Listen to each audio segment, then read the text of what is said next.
नमस्कार। जन टीवी के उत्तराखंड के इस खास बुलेटिन में एक बार फिर से आप सभी का बहुत स्वागत है। मैं हूं आपके साथ प्रियंका तिवारी। खबरों को विस्तार से जानेंगे, लेकिन उससे पहले एक नजर हेडलाइंस पर।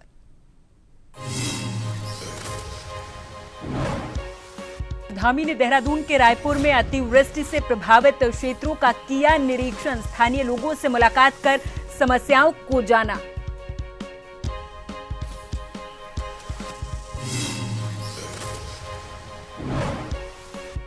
प्रदेश भर में ढोंगी, फर्जी और वेशधारियों के खिलाफ चलाया जाएगा ऑपरेशन कालनेमी। सीएम धामी ने अधिकारियों को दिए सख्त कार्रवाई के निर्देश। रुद्रपुर में 1 लाख करोड़ की ग्राउंडिंग सेरेमनी की तैयारियां तेज। सीएम धामी ने ली अधिकारियों की हाई लेवल मीटिंग। निवेश से स्थानीय उद्यमिता को मिलेगा प्रोत्साहन, अर्थव्यवस्था को नई दिशा। काशीपुर में एक प्राइवेट फैक्ट्री में फटा हाइड्रोजन सिलेंडर। हादसे में एक श्रमिक की मौत, दर्जन भर घायल, अस्पताल में इलाज जारी।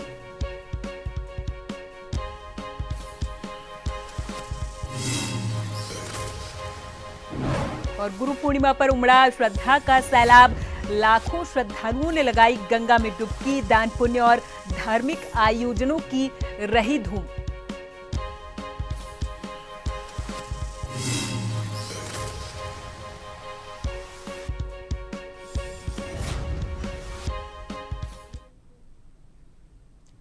मुख्यमंत्री पुष्कर सिंह धामी ने गुरुवार को देहरादून में रायपुर क्षेत्र में स्थलीय निरीक्षण किया है। दरअसल जानकारी दे दें कि अतिवृष्टि से प्रभावित क्षेत्रों का सीएम धामी ने स्थलीय निरीक्षण किया है।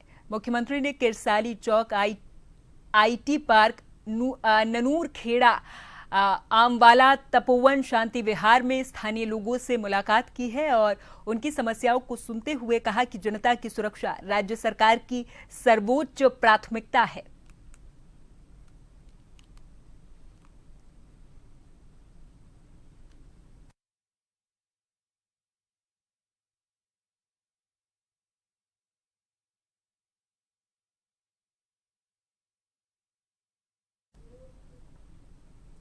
कांवड़ यात्रा जैसे विशाल धार्मिक आयोजन से ठीक पहले मुख्यमंत्री पुष्कर सिंह धामी ने प्रदेश भर में सक्रिय होकर ढोंगी, फर्जी और वेशधारियों के खिलाफ ऑपरेशन कालनेमी शुरू किया है।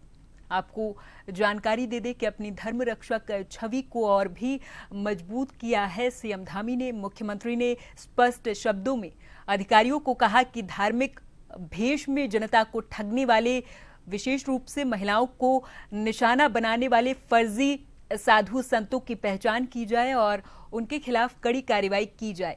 यह निर्णय ऐसे समय पर लिया गया है जब कांवड़ यात्रा के दौरान लाखों श्रद्धालु उत्तराखंड में हरिद्वार और आसपास के क्षेत्रों में साथ साथ पहाड़ी जनपदों में पहुंचते हैं। इस दौरान कुछ वेशधारी धार्मिक चोगा पहनकर आम जनता को ठगने का काम भी करते हैं, जिससे धार्मिक भावनाएं सीधे तौर पर आहत होती हैं।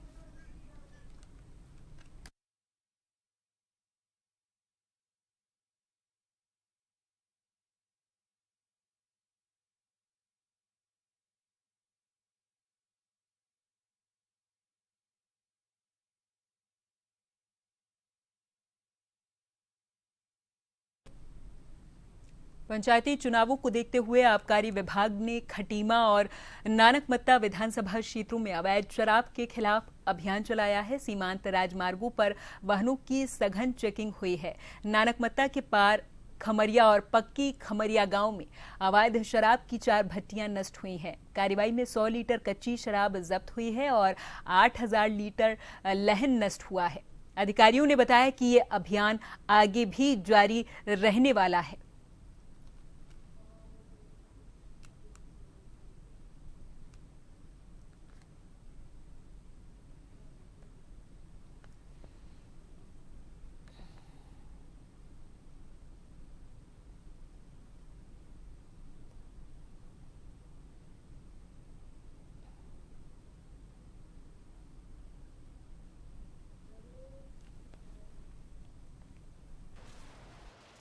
आबकारी आयुक्त महोदय के निर्देशानुसार तथा जिला आबकारी अधिकारी श्री NR जोशी के निर्देश के क्रम में 63 चुनाव को देखते हुए अब इस शराब की तस्करी न हो, इस वजह से आबकारी विभाग की ओर से यहाँ पे चेकिंग अभियान चलाया जा रहा है और जिससे कोई अप्रिय घटना ना घटे।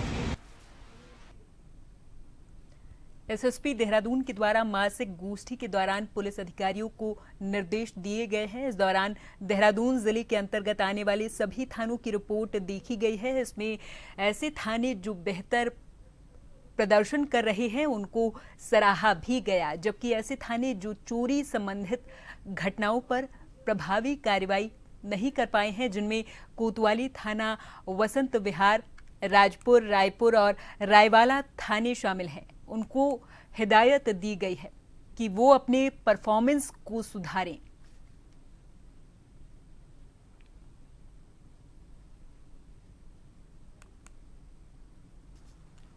निरीक्षण जो रहते सम्मेलन रहता है, इसमें सभी जो हमारे थानाध्यक्ष अधिकारी हैं, पूरे जो माह भर के जो हमारे अच्छे काम करने वाले कार्मिक हैं उनको भी सम्मानित किया था। साथ ही साथ जितने भी अपराध के आंकड़े हों या जो ऐसे केसेस अनवर्क आउट हैं जो हीनियस ऑफेंसेस हैं, खासकर महिला और बच्चों संबंधी सभी की समीक्षा की जाती है। साथ ही साथ जो विभिन्न प्रार्थना पत्र प्राप्त होते हैं और आगामी जो समय में जैसे कांवड़ यात्रा होने वाली, पंचायत चुनाव, इसको लेकर एक चर्चा भी की जाती है। ऐसे जो थाने इस पे कम परफॉर्मेंस दे रहे हैं उनको भी इसमें हिदायत दी जाती है। साथ ही साथ जो थाने अच्छा परफॉर्मेंस करते हैं या किस फील्ड में अच्छा कर रहे हैं उस संबंध में भी उनको सम्मानित किया जाता है। इसी को लेकर ये बैठक अभी मासिक गोष्ठी की गई थी और इसमें कुछ थानों की परफॉर्मेंस खासकर देखा जाए वाहन चोरी में या चोरी के अनावरण में कम पाई गई थी, इसलिए हमको हिदायत दी गई है। साथ ही साथ टीम बनाकर ऐसे केसेस को समय पर समय में अनावरण करने के लिए भी निर्देश जारी किए गए। हरेला पर्व के अवसर पर कैबिनेट मंत्री गणेश जोशी ने पर्यावरण संरक्षण को लेकर एक बड़ा संदेश दिया है। उन्होंने कहा कि वृक्षारोपण केवल प्रतीकात्मक ना हो बल्कि एक वर्क कल्चर ये होना चाहिए। उन्होंने बताया कि पिछली बार 8 लाख वृक्ष लगाए गए थे और इस बार ग्राम विकास विभाग के माध्यम से इसे और व्यापक स्तर पर ले जाने का प्रयास किया जाएगा।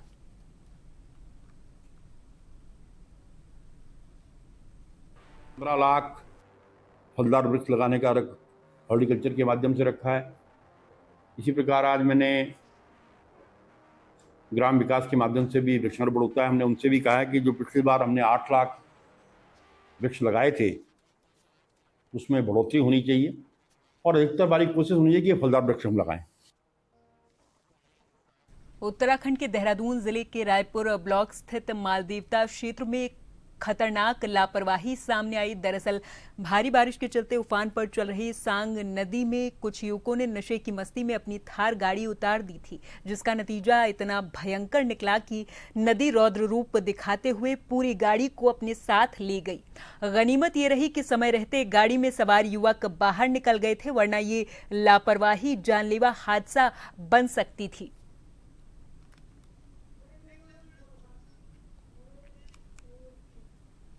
और यहाँ पर वक्त है एक छोटे से ब्रेक का। फौरन हाजिर होंगे कुछ और खबरों के साथ।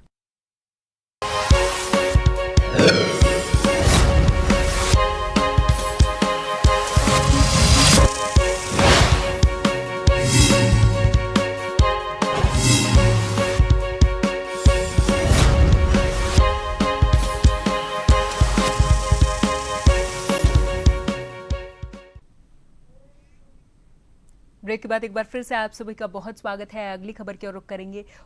ऊधम सिंह नगर जिले के काशीपुर में आज सूर्या रोशनी प्राइवेट लिमिटेड फैक्ट्री में हाइड्रोजन गैस सिलेंडर फटने से एक श्रमिक की मौत हो गई है और वहीं दर्जन भर के करीब श्रमिक घायल हुए हैं। घायल श्रमिकों को नगर के आयुष्मान चिकित्सालय में उपचार के लिए लाया गया, जिनका उपचार जारी है।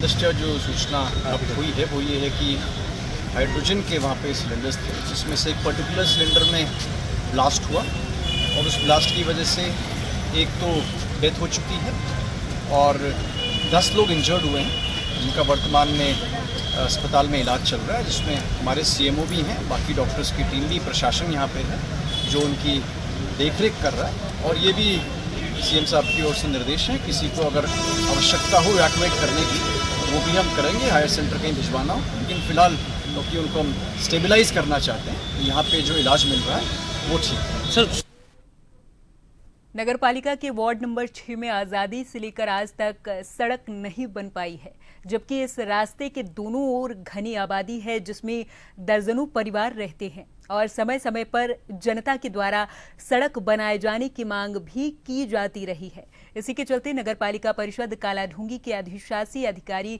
अभिनव कुमार के द्वारा इसका टेंडर पास कर सड़क बनाने के लिए कार्य शुरू किया जा रहा था। तभी क्षेत्र के भूपेंद्र सिंह बिस्ट ने मौके पर पहुंचकर सड़क कार्य का विरोध किया है और रास्ते को अपना निजी रास्ता बताया।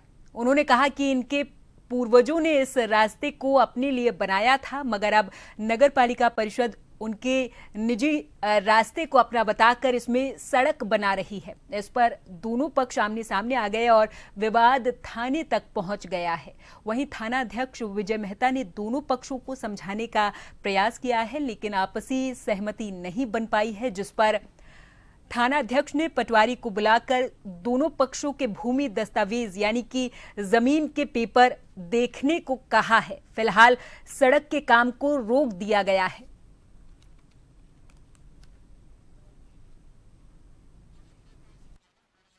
नगर पालिका कालाढूंगी वार्ड नंबर 6 में एक मार्ग का निर्माण कर रही है, जिसमें कुछ विवाद होने की सूचना नगर निगम के माध्यम से प्राप्त, नगर पालिका के माध्यम से प्राप्त हुई है। इसमें जो राजस्व अभिलेख हैं इनका परीक्षण किया जा रहा है। यदि राजस्व अभिलेखों में ये बंदोबस्त का रास्ता होगा तो वो निश्चित रूप से खोला जाएगा, और यदि किसी की नाप भूमि इत्यादि होगी तो उसमें जो भी नियमानुसार कार्रवाई होती है वो अमल में लाई जाएगी। जैसा कि आप लोग देख रहे हैं, मातातार के साथ पटवारी साहब सभी लोग आए हैं। कुछ विवादित हिस्सा जो है उसकी अभी नपाई चल रही है, बाकी इसका हमने टेंडर कर दिया है और शीघ्र ही इसका कार्य प्रारंभ करेंगे। तो जितना विवादित हिस्सा है उसको मेजरमेंट हम कर रहे हैं, उतने पोर्शन को छोड़ के जो है टेंडर वाला काम जो है वर्क ऑर्डर हमने कर दिया है, शीघ्र ही काम चालू करेंगे। ये हमारी पुश्तैनी भूमि थी जिसमें नगर पालिका द्वारा जबरदस्ती निर्माण किया जा रहा था और हमने इसका विरोध किया, और नगर पालिका पहले भी इसमें 2 टेंडर निकाल चुकी है, वो भी कैंसिल हुए हैं। उसके बाद इसका मामला कोर्ट में विचाराधीन है और कोर्ट में हम द्वारा जो सड़क बनाई जा रही है वो मेरी पर्सनल भूमि में बनाई जा रही है, और जो मेरी पर्सनल भूमि है वो 1.5 बीघा पौने 2 बीघा जमीन आ रही है, और मेरी ये 2 बीघा जमीन दे दें, उसके बाद ये सड़क बनाए, हमें कोई एतराज़ नहीं है। अपनी ज़मीन में बनाए? हाँ, अपनी ज़मीन में बनाए, मुझे कोई एतराज़ नहीं है, मेरी ज़मीन में सड़क ना बनाए। भी टेंडरिंग के जरिए निकाला गया और इसमें धांधली हुई है, टेंडरिंग में, ऑनलाइन टेंडरिंग में धांधली करी है इन्होंने। आगामी 11 जुलाई से कांवड़ यात्रा की शुरुआत होने वाली है और इसी को लेकर पिरान कलियर में भी अधिशासी अधिकारी कुलदीप चौहान ने बताया कि कांवड़ मेले के उपलक्ष्य में नगर पंचायत पिरान कलियर की ओर से कांवड़ पटरी मार्ग पर कीटनाशक दवाइयों का छिड़काव और झाड़ियों का कटाव, कांवड़ पटरी मार्ग को पर साफ सफाई कराई जा रही है और नगर पंचायत पिरान कलियर में बरसात को देखते हुए नालों की भी सफाई कराई जा रही है।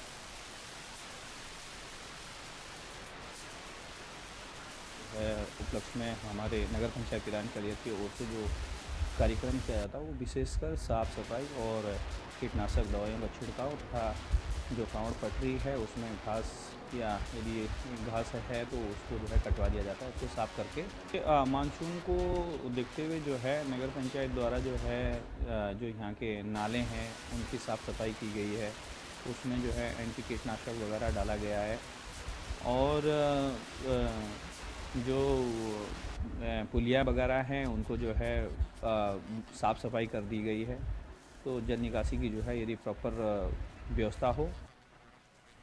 चमोली जनपद में तीर्थयात्रियों की सुरक्षा को देखते हुए संदीप तिवारी ने यहां वाहनों की ज़्यादा आवाजाही पर रोक लगा दी है और तब तक ये रोक लगाई गई है जब तक स्थिति सामान्य नहीं हो जाती। उन्होंने यात्रा से जुड़े अधिकारियों और पुलिस प्रशासन से तीर्थयात्रियों को सुरक्षित स्थानों पर रोकने के निर्देश भी दिए हैं। गौरतलब है कि बुधवार को दोपहर के बाद से जनपद में हो रही बारिश के चलते बद्रीनाथ हाईवे के कमेड़ा भूस्खलन क्षेत्र में पहाड़ी से पत्थर चटक रहे हैं, जिससे यहां वाहनों की आवाजाही खतरनाक बनी हुई है, जिसे देखते हुए यात्रा का संचालन स्थिति सामान्य होने तक उस यात्रा को भी रोका गया है जो 4 धाम यात्रा चल रही है, और वाहनों की ज्यादा आवाजाही पर भी नियंत्रण लगाया गया है, यानी कि उन्हें रोका गया है। जिलाधिकारी संदीप तिवारी ने ये निर्देश दिए हैं।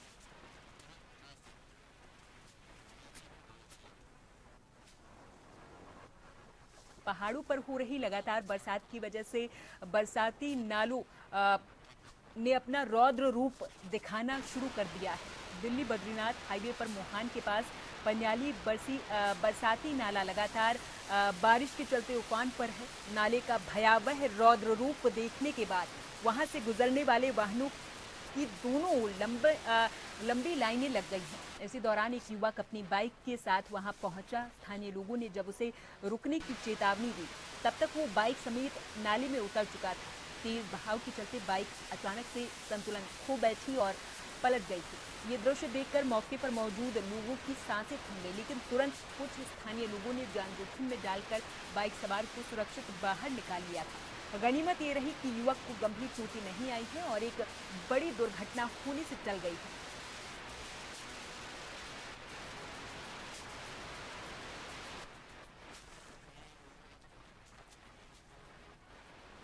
उत्तराखंड में हो रही भारी बारिश के चलते सड़कें भी अवरुद्ध होने लगी हैं, जिसकी वजह से आमजन बेहद परेशान है। दरअसल उत्तराखंड के देहरादून में बुधवार रात हुई भारी बारिश की वजह से मालदेवता इलाके में भूस्खलन हुआ है। सड़कें अवरुद्ध हुई हैं। लोगों ने शिकायत की कि अधिकारियों ने रुकावटें दूर नहीं की और उनके बच्चों को पैदल स्कूल जाना पड़ा।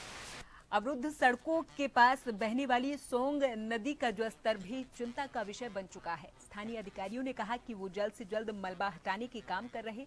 आईएमडी ने आज से 16 जुलाई तक गरज बिजली और तेज हवाओं के साथ भारी बारिश का अनुमान जताया है, जबकि 13 जुलाई को भारी से बहुत भारी बारिश की आशंका है। हमारे बच्चे सुबह पैदल गए स्कूल, ये रात को बताओ 11 बढ़ने वाले तो इन्होंने रोड नहीं खोली। दो तीन दिन बसें खड़ी हैं। सुबह गया फिर अब बताओ एक बसें लगाई वो फिर बड़ी मुश्किल से यहाँ से गए। ये इनका हाल बताओ। ना गाड़ी नहीं मिल बच्चे पैदल चलना भी बड़ी दिक्कत होगी। पहले एक बार पैदल आए बच्चों छोड़ने, बच्चों को मना करा ना हमें स्कूल जाना है आज। अब बताओ क्या करें, बताओ बहुत परेशान है गुरु। ये रात को मैं तो यहाँ पे ड्यूटी पे आता हूँ तो सुबह गया फिर यहाँ से बड़ी मुश्किल से यहाँ से गए। यहाँ से ना गाड़ी नहीं ले पा रहे, पैदल चलना भी बड़ी दिक्कत होगी इसमें। देहरादून और हल्द्वानी में हुए मूसलाधार बारिश की वजह से आम जनजीवन बुरे तरीके से प्रभावित हुआ है। जानकारी दे दें कि लगातार हो रही बारिश के कारण शहर के कई इलाकों में जलभराव की स्थिति उत्पन्न हो गई है, जिससे लोगों को भारी परेशानियों का सामना भी करना पड़ रहा है। इधर सूचना मिलते ही एसडीएम राहुल शाह और नगर आयुक्त ऋचा सिंह अपनी टीमों के साथ जलभराव वाले क्षेत्रों में पहुंचे हैं। उन्होंने मौके पर पानी की निकासी के लिए जेसीबी मशीनों की मदद से तत्काल काम शुरू करवाया है। वर्कशॉप लाइन क्षेत्र में स्थित सबसे गंभीर बताई जा रही जहां देवखड़ी नाला उफान पर आ चुका है। नाले का पानी सड़कों पर फैल चुका है, जिससे यातायात बुरे तरीके से प्रभावित हुआ है।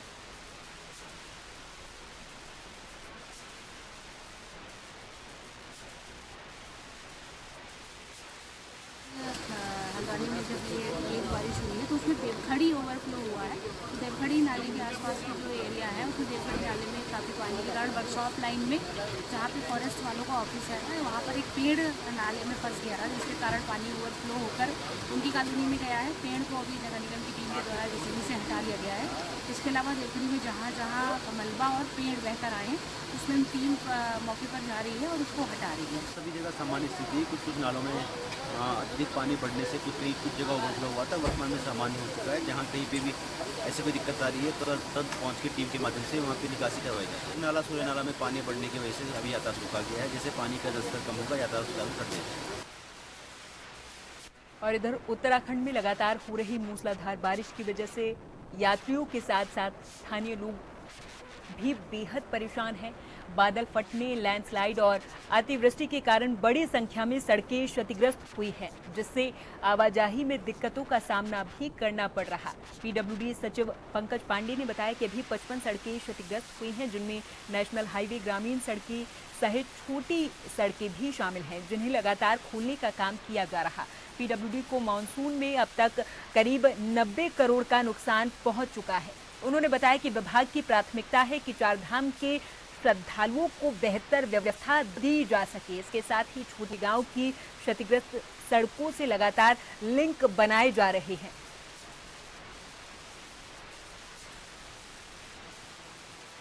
करते रहते हैं और एक हमने सिस्टम डेवलप किया जिसमें रियल टाइम डेटा एंट्री होती रहती है और हमको मालूम चलता रहता है कि वर्तमान में कहाँ पे कितना इशू है और कौन सी रोड बंद है, कौन सी रोड कितनी देर में खुलेगी। अभी जो इन्फॉर्मेशन है उसके हिसाब से 55 रोड हैं जो बंद हैं पूरे प्रदेश में, जो हमारे विभाग के अंतर्गत आती हैं, और NH ये दोनों मिला के 55 रोड बंद हैं। उसको खोलने का काम किया जा रहा है। प्रयास ये रहता है कि जल्दी से जल्दी रोड खोली जाए। जो महत्वपूर्ण रोड है, प्रायोरिटी वाइज जनपद की जो प्रायोरिटी है, जनपद में जिस पर ज़्यादा ट्रैफिक चलता है उसको पहले हम लोग प्रयास करते हैं खोलने का, उसी हिसाब से हम लोग प्रायोरिटी अपनी डिसाइड करते हैं। मैंने ये भी डायरेक्शन दिया है कि कोई भी रोड खोलने में अधिकतम 2 घंटे से ज़्यादा नहीं लगना चाहिए।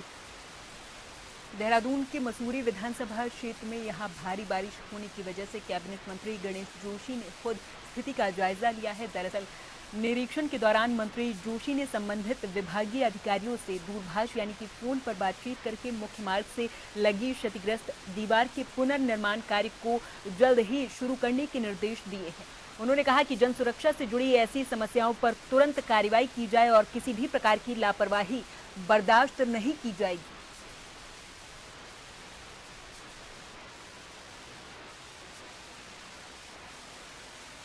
और इसी के साथ इस बुलेटिन में फिलहाल के लिए मेरे साथ बस इतना ही। आप देखते रहें जन टीवी।